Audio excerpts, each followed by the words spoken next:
saya suka mencium aroma buku. Tidak ada di e-book, itu nggak ada aroma buku yang udah lama lagi. Enak sekali. Hai, ketemu lagi dengan saya, Dr. Vivi Festiani. Tapi kali ini saya tidak akan membahas tentang wajah dan keglowingan, tapi kali ini saya akan sharing tentang buku. Nah, saya itu boleh dibilang buku itu adalah kesukaan saya. Sekarang kan sudah ibu beranak 3 ya gitu. Jadi buku yang saya mau sharing adalah buku tentang bagaimana parenting. Nah, saya kalau ngomong tentang parenting itu nggak asal doang gitu ya, maksudnya saya baca. Nah, ada 4 buku sebenarnya. Mungkin saya kurang tahu ya, pasti ayah Edi tuh punya banyak buku gitu. Cuman waktu saya punya anak yang pertama, saya beli bukunya langsung 4 seri. Jadi ada ini sama ada ini. Jadi yang pertama adalah ayah Edi punya cerita. Lalu di sini berisi tentang kumpulan kisah inspirasi parenting yang wajib diketahui orang tua. Lalu juga ayah Edi ini yang mengapa anak saya suka melawan dan susah diatur. Ini tentang pertanyaan-pertanyaannya. Terus yang ini adalah 100 persoalan sehari-hari orang tua dan ayah Edi menjawab gitu. Satu lagi ini. Ini sih ngena banget buat saya. Bagaimana saya memetakan masa depan anak gitu ya. Maksudnya kita kan kadang-kadang pengen anak kita itu menjadi seperti kita gitu. Saya dokter, terus saya pengen anak saya jadi dokter gitu. Satu generasi dokter semua biasanya kan gitu ya. Nah, di sini pikiran saya dibuka gitu. Jadi ini adalah memetakan potensi unggul anak gitu. Ini bagus banget. Dari semuanya nomor 1 sih, kalau ini kan kalau anak yang udah gede ya, jadi bukan anak udah gede sih, cuman maksudnya dari awal juga bisa sih, tapi ini tentang kita mau cita-cita anak kita tuh apa, jadi kita bisa bukan ngebentuk ya, tapi memaksimalkan potensi anak. Anaknya suka di mana, suka apa, itu kita bisa tahu. Nah, terus ini yang mungkin kalau dibilang basicnya, mungkin ini gimana ya? Dari sini tuh contoh ya, yang ngena banget.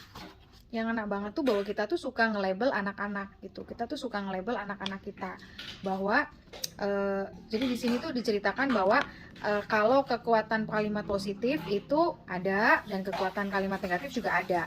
Tentang ayah Edi ini yang mencetak potensi unggul anak. Jadi prinsipnya begini. Setiap anak itu lahir dengan membawa bibit unggulnya masing-masing. Ya, nah bibit unggulnya itu kalau tidak dirawat dengan tepat ya akan jadinya liar kan gitu kan, nggak ketahuan gitu. Tapi kalau misalnya bibitnya itu sudah diketahui terus dirawat dengan baik ya dia akan menjadi potensi unggul dong gitu. Misalnya dia itu ada yang potensinya pohon dokter gitu, jadi dia bisa jadi dokter ya dia besarkan dengan baik gitu. Ada juga yang bibitnya bibit penyanyi gitu, ada juga yang bibitnya arsitek, ada juga yang bibitnya pianis gitu. Nah, kalau kita udah ketemu bibitnya apa, maka bisa dengan mudah untuk dirawat dan dibesarkan. Permasalahannya adalah tahu nggak bibit anaknya kita itu apa, kan gitu.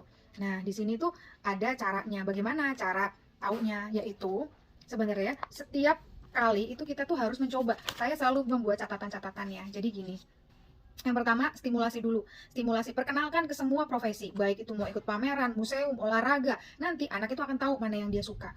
Terus, be the best of the best at your profession. Jadi, harus jadi yang terbaik di profesinya kamu.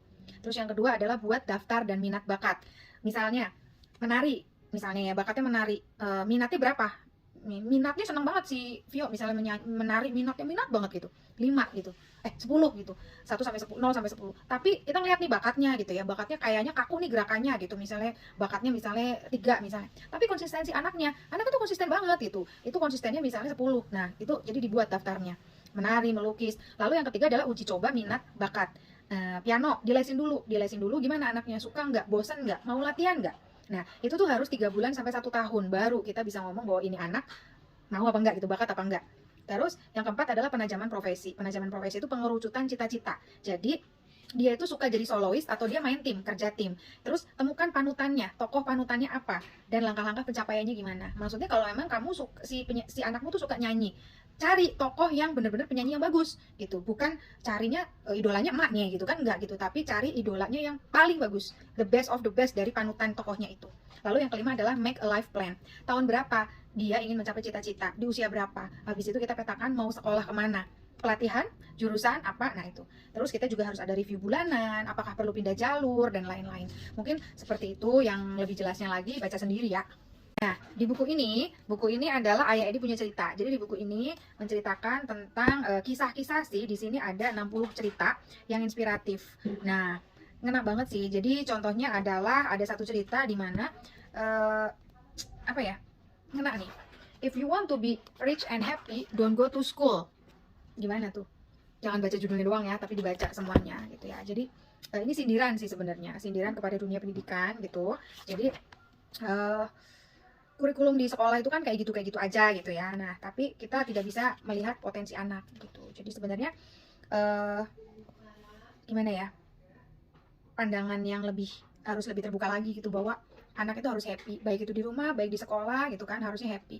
Karena anak yang happy itu justru lebih kreatif, justru lebih bisa bertahan hidup di dunia lepas gitu. Terus ada lagi eh tentang homeschooling di sini. Anak atau sekolah yang bermasalah gitu. Terus ada gejala psikosomatis pada anak gitu. Ya ceritanya memang bukan cerita novel gitu ya, cuman lebih ke misalnya nih, kenapa anak suka sakit perut, suka pusing dan sebagainya. Terus ini anak tuh suka bohong, kenapa ya? Kok anaknya suka berbohong?